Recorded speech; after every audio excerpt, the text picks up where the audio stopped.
sendiri. Yang ini dia orang memang bijak, tuan-tuan. Dia ada kroni, dia ada proxy dia. Dia ada dia punya cara dan tata cara dia. Dia orang tahu sistem. Dia yang cipta sistem tu. Dia yang create sistem tu. So dia tahu lubang-lubang mana dia nak masuk dan nak keluar. Lubang mana yang dia nak sembunyikan. Sebab itu kalau tuan-tuan tengok Tiga Abdul. Cerita Tiga Abdul tu adalah satu satira. Yang Datuk yang apa orang kata? P. Ramlee buat. Ini pandangan saya lah. P. Ramlee buat pada waktu itu adalah untuk mengkritik politik Melayu. Tuan-tuan tengok muka tiga Abdul tu, cara dia pakai songkok. Macam orang UMNO pakai songkok. Tuan-tuan tengok Abdul Wahab, muka dia macam Tengku Abdul Rahman. Abdul Wahid macam Tun Razak. Abdul Wahab dia tak macam siapa-siapa. Sebab dua pemimpin pada waktu itu atas kritikan sosial apa? Harta Ismet Ulam Raja di luar negara. Pada waktu itu pun dah ada cerita-cerita dan ura-ura berkenaan dengan harta Ismet di dalam negara dan harta Ismet di luar negara. Tuan-tuan, kita sekarang ini bila tahun 2024 ini, kita dah bermula, bak kata Prof tadilah, Dr. Prof Awang Azman tadi, bermain dengan kita dah sekarang ini kita nak pergi berdiri melawan sistem yang kita tahu akan seriously, tuan-tuan, yang akan cuba sedaya upaya untuk memastikan usaha itu gagal. Termasuk menjatuhkan kerajaan ini. Dia akan bayar, dia akan fund, dia akan donate duit. Sebab itu, kenapa Raja Petra bengang dengan saya? Sebab saya dedahkan tentang ada dana yang disalurkan untuk nak jatuhkan kerajaan ini. They are willing to do anything, including nak bayar sesiapa untuk memastikan bahawa kes-kes ini tidak berlaku. Kes-kes ini tidak didedahkan. Ini yang berlaku sekarang ini. Kita nak rakyat kerajaan buat reformasi. Ini yang kerajaan buat. This is what the government is doing. Tetapi kita macam tak nampak apa yang kerajaan cuba buat. Kau nak desak kerajaan buat reformasi. Kerajaan dah sedang buat reformasi. Tangkap orang itu. Kerajaan bukan tangkap sekadar ikan bilis tau. Kerajaan tangkap jerung-jerung dia tangkap. Dan risiko dia langkah Dubai. Bukan langkah Dubai. Saya tak kata tak ada langkah Dubai. Duit dana nak dibawa masuk. Nak pergi rasuahkan apa orang kata ahli parlimen supaya melompat. Benda itu yang tuan-tuan ingat kartel ayam, makan ayam. Itu kartel harga makanan ayam. Zaman PN memerintah, dia tak berjaya selesaikan pun kartel makanan ayam ni. Sampai dia kena buat apa? Pasukan jihad harga barang. Pun tak berjaya.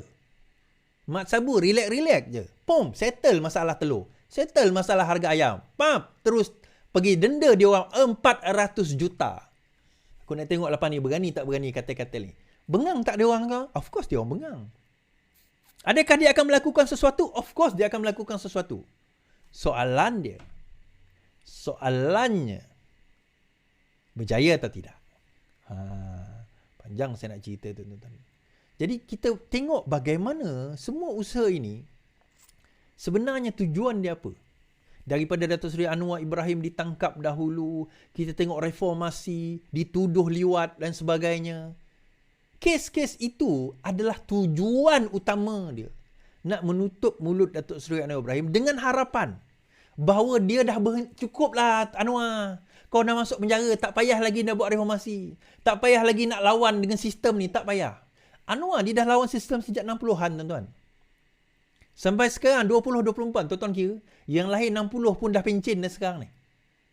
Dia masih lagi nak tegakkan kebenaran itu.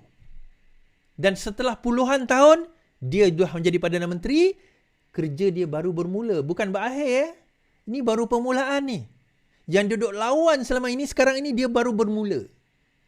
So, macam mana kita nak bantu Is? Pastikan kerajaan ini kekal. Itu je. Jangan bagi dia orang semua untuk nak ambil alih kerajaan ini, kita kata. Kalau tak, sia-sia usaha kita. Serius cakap. Tuan-tuan, kalau kerajaan ini diambil alih daripada tangan Datuk Seri Anwar Ibrahim dalam tempoh masa sekarang ini, kita dah maksudnya kita dah langkah 10 tahun ke belakang lah. That's it lah. No hope for this country anymore kalau benda tu berlaku.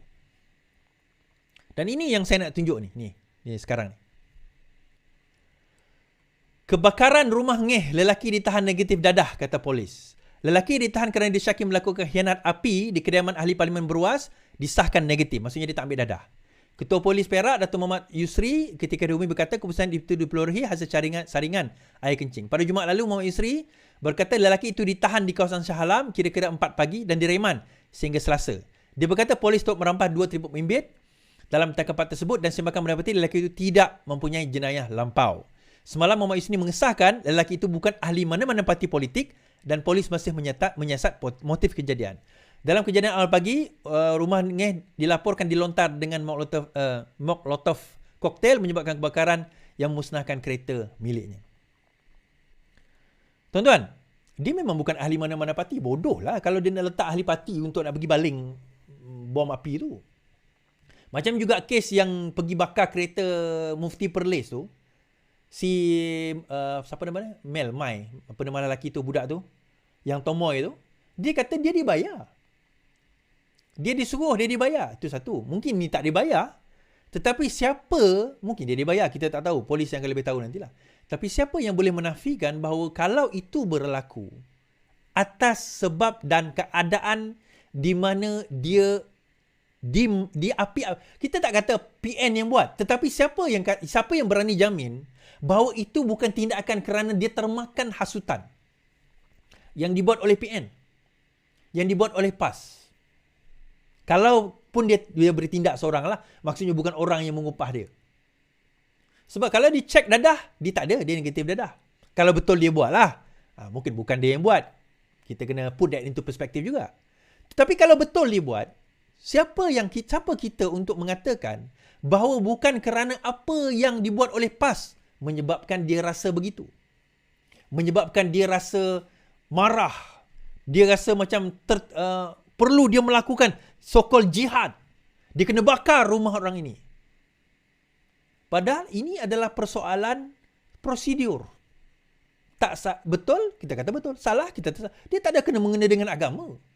Itu prosedur di dalam di dalam pengurusan hal ehwal syariah ataupun undang-undang syariah Islam di negeri Selangor. Itu adalah prosedural. Tak ada kena mengena dengan agama. Ngeh bukan cerita tengah Al-Quran, bukan mengkritik hadis dan sebagainya atau Nabi Muhammad, bukan. Tetapi benda ini dimainkan oleh geng-geng PN, terutama PAS, sehingga nampak macam inilah agama. Dan ketaksuban itu boleh membawa kepada, orang kata, ketaksuban itu boleh membawa kepada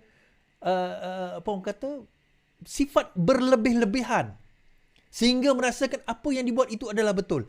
Nasib baiklah jiran tu kejutkan dia.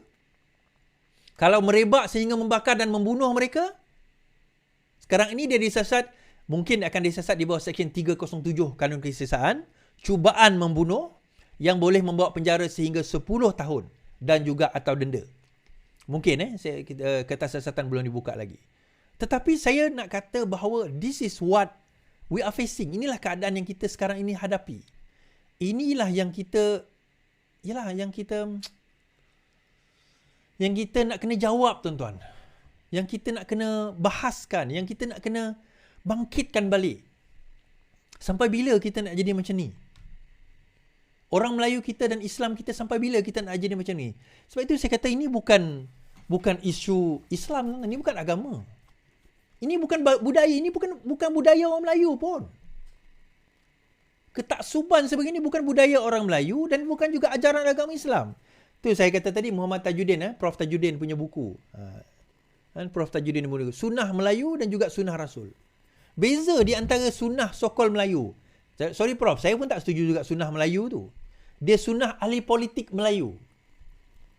Melayu pun tak ajar macam tu juga. Dia sunnah ahli politik Melayu.